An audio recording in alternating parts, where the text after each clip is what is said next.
প্ৰথম কথা হ'ল কি ৰাইজৰ যিটো তেওঁলোকে যিটো এটা আমাক নিৰ্দেশনা দিলে বা মেণ্ডেট এটা দিলে সেই মেণ্ডেটটো আমি মানি লৈছোঁ আৰু ৰাইজ যিহেতু জনতা জনাৰ্দন যিহেতু আমাক ভোট দিছে আৰু তেওঁলোকে যিটো বিচাৰিছে সেইটোৱে হৈছে ফলাফল কিন্তু কথা হ'ল কি যে আম আদমি পাৰ্টিয়ে তাত যে উন্নয়নৰ ৰাজনীতি কৰা নাই তেনেকুৱা কথা নহয় উন্নয়নৰ ৰাজনীতি কৰিছে কিন্তু শেহতীয়াভাৱে আমি যি ২-৩ বছৰত আমাৰ আম আদমি পাৰ্টি যথেষ্ট ৰূপে আমাৰ ক্ষতি হৈছে দলৰ আৰু ক্ষতি হোৱাৰ কাৰণবিলাক সকলো ভাৰতবৰ্ষৰ ৰাইজে জানে কাৰণ ভাৰতবৰ্ষৰ ৰাইজে দেখিছে কি ধৰণে বিজেপি দলে একোজন নেতাক জেলত ২ বছৰলৈকে সোমোৱাই ৰাখিলে আৰু সেইখিনি সময়তে বিজেপি দলে তেওঁলোকৰ সাংগঠনিক ভেটি তেওঁলোকে তলে তলে তাত নিৰ্মাণ কৰি ল'লে আৰু এই বিজেপি দলটোৱে শেষলৈকে এনেকুৱা ধৰণে কিছুমান বেয়া কাম কৰিলে যিবোৰ কামৰ ফলাফল আজি আমি ভোগ কৰিব লগা হৈছে আজি এনেকুৱা নহয় যে অৰবিন্দ কেজৰিৱাল ডাঙৰীয়াই বোধহয় ভাৰতৰ এজন প্ৰথম ৰাজনৈতিক নেতা যিয়ে কাম কৰাৰ কাৰণে ভোট খুজিবলৈ যায় তেওঁ কৈছিলে যদি মই কাম কৰিছোঁ মোক ভোট দিয়ক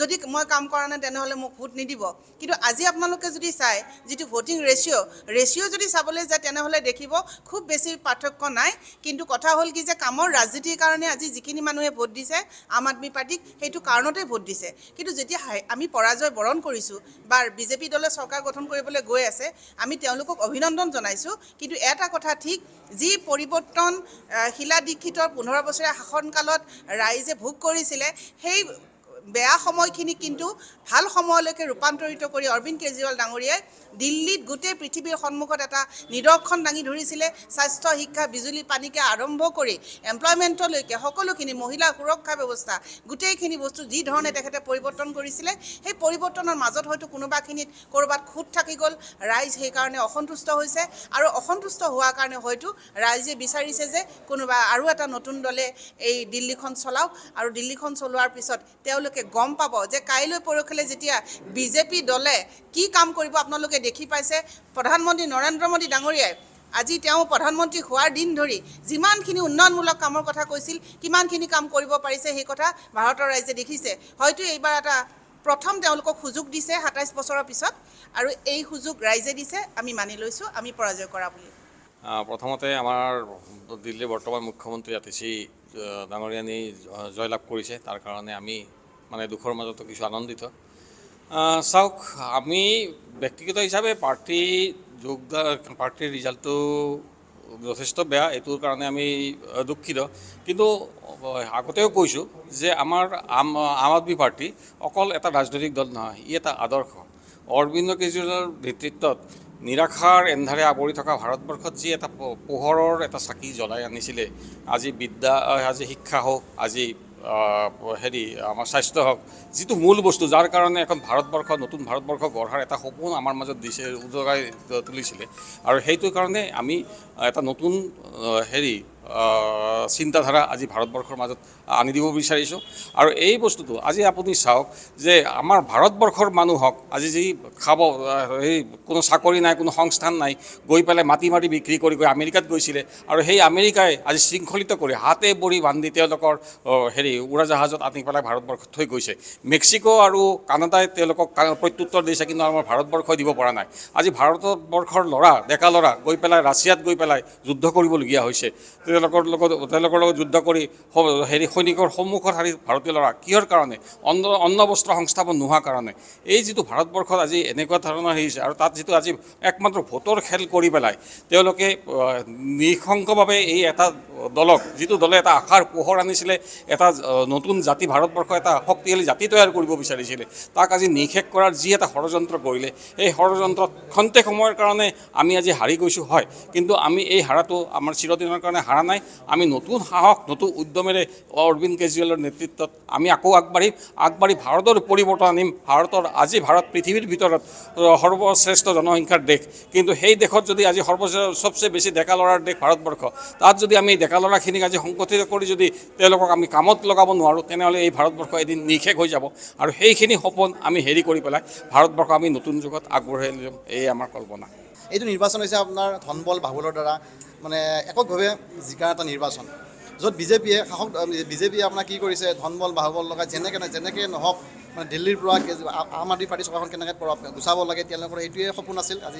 আজি মোটামুটি 4-5 বছৰ তেওঁ সেইটোৱে সপোন দেখিছিল। নৰেন্দ্ৰ মোদী ডাঙৰীয়া এনেকুৱা অৱস্থা হৈ গৈছিল, তেওঁৰ টোপনি অহা নাছিল। টোপনি তেখেতে মানে কেজৰিৱাল ডাঙৰীয়া দেখা পায় যে এই মানুহজনক কেনেকৈ গুচাব পৰা যায়, কাৰণ তেওঁৰ মেইন টাৰ্গেট আছিল এইজনে, কাৰণ এইজনৰ বাহিৰে তেওঁ আজি ৰাস্তা তেওঁ ক্লিয়াৰ, যি কেজৰিৱাল ডাঙৰীয়া হাৰি গ'ল মানে তেওঁৰ ৰাস্তা মোটামুটি ক্লিয়াৰ হৈ গ'ল। কিন্তু ৰাইজে এনেকুৱা নহয়, ৰাইজে পৰিৱৰ্তন, ৰাইজে তেওঁলোকক আজি নেকি আমি শাসনৰ পৰা বাঘ জৰি পাবি নামি আহিছোঁ, এদিন তেওঁলোকক আকৌ নামিব লাগিব। সদায় ক্ষমতা স্থিৰ নাথাকে আপোনাৰ।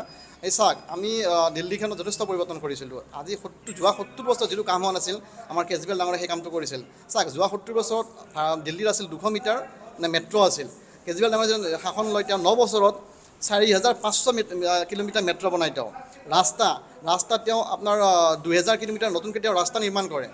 তেওঁ পানীৰ যোনটো বিনামূলীয়া পানী ব্যৱস্থা কৰে। আজি গুৱাহাটীত চাইছে আপুনি, আমাৰ আজি গুৱাহাটী 70% মানে পানী কিনি খাব লগা হৈছে।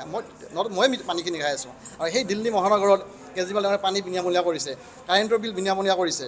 হয়, ৰাইজে এইটো বুজি নাপালে, সেইটো হ'ল কিবা এটা হ'ল বাৰু।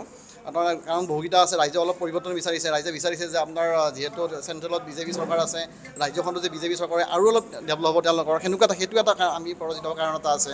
তাৰোপৰি বিজেপিৰ বিজেপিৰ যোনটো টাৰ্গেট গোটেই ভাৰতবৰ্ষৰ গোটেই লিডাৰ দিল্লীখন নামাই দিছে। আপুনি চাইছে আপোনাৰ ইলেকশ্যন আগমুহূৰ্তত হিমন্ত বিশ্ব শৰ্মা ডাঙৰীয়া আমাৰ অসমৰ পৰা গৈছিল, তেওঁ যাই যিবিলাক শ্লেং লেংগুৱেজ কৰিছিল, মানে মানুহক মনত বিভ্ৰান্তি কৰি পেলাইছিল। আৰু মানে এইবাৰ যেনেকৈ আপ আহিব নোৱাৰে, আপ আহিলে মানে এবাৰ বেয়া হ'ব। মাইনৰিটি বিজেপি ভোট পাইছে। মাইনৰিটি এৰিয়াত বিজেপি কেতিয়াও ভোট পোৱাই নাছিল। সেই মাইনৰিটি এৰিয়াত 4টা সমষ্টিত বিজেপি আগবাঢ়িছে ভোটত। তো কি কাৰণে আগবাঢ়িছে? এইটো কাৰণে আগবাঢ়িছে কি ভয়ভীতিগ্ৰস্ত, এনেকুৱা ভয়ভীতিগ্ৰস্ত কৰিছে। যদিহে এবাৰ বিজেপি চৰকাৰ নাহে দিল্লীত, তেতিয়া সেই মাইনৰিটিখিনিক, যিহেতু চেণ্ট্ৰেলত তেওঁলোকৰ চৰকাৰ আছে, সেই মাইনৰিটিখিনিক তেওঁলোকে ৰোহিংগা সজাই হওক, মানে যিকোনো ক্ষেত্ৰত বিদেশী সজাই হওক, ইয়াৰ পৰা বিতাড়িত কৰিব। তো বিভিন্ন ভয়ত মানুহে ধৰক সেইখিনি জেগাতো মানুহে বিজেপিক ভোট দিছে। আৰু সেনেকৈ তাৰোপৰি আপোনাৰ আমাৰ চাইছে আপুনি, যোৱা 2 বছৰ ধৰি আমাৰ শীৰ্ষ নেতৃত্ব, আমাৰ কেজৰিৱাল ডাঙৰীয়া নিজে জেলত থাকিব লগা হ'ল। হোৱা গোচৰত ইডিয়ে তেওঁক চক্ৰান্ত কৰি আপোনাৰ মানি লেণ্ডাৰিং কেছত তেওঁক জেলত ভৰাই থৈছিল। আমাৰ চিচোদিয়া ডাঙৰীয়া তেওঁ মোটামুটি 2 বছৰ তেওঁ জেলত আছে। আৰু আমাৰ সেনেকুৱা জ্যেষ্ঠ নেতা 3জন জেলত থাকিব লগা হৈছে। তো সেইবিলাক ক্ষেত্ৰত আমি কাম কৰিব পৰা নাই, মানে মিউনিচিপালিটি এৰিয়াত সেই কিছু কাম আমাৰ হোৱা নাই, আমি নিজে স্বীকাৰ কৰিছোঁ এইটো। যাৰ কাৰণেও আপোনাৰ এই জনতাই অলপ আমাৰ প্ৰতি অলপ অসন্তুষ্টি প্ৰকাশ কৰিছে, যাৰ ফলতো আমাৰ কিছু ভোট নোহোৱা নহয়। সেইটো বিভিন্ন ধৰণৰ কাৰণ লৈয়ে আমি ধৰক এতিয়া পিছ পৰিব লগা হৈছে। কিন্তু আমি হাৰ মানা নাই, আমি চেষ্টা কৰিম। আমাৰ উদ্দেশ্য হ'ল ভাৰতবৰ্ষ এখন চাৰিওফালৰ পৰা এখন সুস্থ ভাৰতবৰ্ষ গঠন কৰা। ইয়াত যাতে সকলোৱে সমান অধিকাৰ পায়, শিক্ষাৰ ক্ষেত্ৰত হওক, স্বাস্থ্যৰ ক্ষেত্ৰত হওক, কৰ্মসংস্থান পায়। আজি চাওক, অসমত 2,70,850,000 নিবনুৱা আছে অসমত। এই যোৱা বছৰৰ এইটো আমাৰ এমপ্লয়মেণ্ট যোনটো আমাৰ ৰেজিষ্টাৰ অফিচত, তাত নতুনকৈ ৰেজিষ্টাৰ কৰিছে। আমাৰ চৰকাৰে কি কৰিছে? আমাৰ চৰকাৰে বিজ্ঞাপন দি মানে টকাৰ জোৰত চৰকাৰ চলাই আছে, বিজ্ঞাপনৰ চৰকাৰ আঁচনিৰ জোৰত চৰকাৰ চলাই আছে। আৰু এইবাৰ দিল্লীত তেওঁলোকে নৰেন্দ্ৰ মোদী ডাঙৰীয়াই ভাষণ দিছিল যে আগৰ যিখিনি সুবিধা দিল্লীত পাই আছে সেইখিনি থাকিব, আৰু নতুনকৈ নতুন কিছুমান আঁচনি দিলে, যাৰ ফলতো কিছু ভোট তেওঁলোকে পালে। বিভিন্ন অজুহাত, এটা মাৰ্কেটিং আৰু তেওঁলোকৰ যথেষ্ট টকা আছে, তেওঁলোকে মাৰ্কেটিং কৰিছে, তেওঁলোকে প্ৰচাৰ কৰিছে, ধন খৰচা কৰিছে, যাৰ ফলতো জনতাই কিছু তেওঁলোকৰ পিনে আকৰ্ষিত হয়, ডেফিনেটলি তেওঁক ভোট দিছে। আৰু জনতাৰ ৰাইক আমি সমৰ্থন দিছোঁ, স্বীকাৰ কৰিছোঁ। আমি যুঁজিম, আমি আগলৈ যুঁজিম। 26ত আমি অসমত ভাল ফলাফল দেখাম। 29 লোকসভা ইলেকশ্যন আহি তাতো আমি ভাল ফলাফল দেখাম। আমি যথেষ্ট কষ্ট কৰিম, কাম কৰিম আমি। আপুনি বিচৰা বাতৰি পাব কেৱল নিউজ 18 এপত। নিউজ 18 এপ ডাউনলোড কৰিবলৈ স্কেন কৰক এই QR কোড। গুগল প্লে ষ্টৰতো পাব এই নিউজ 18 এপ।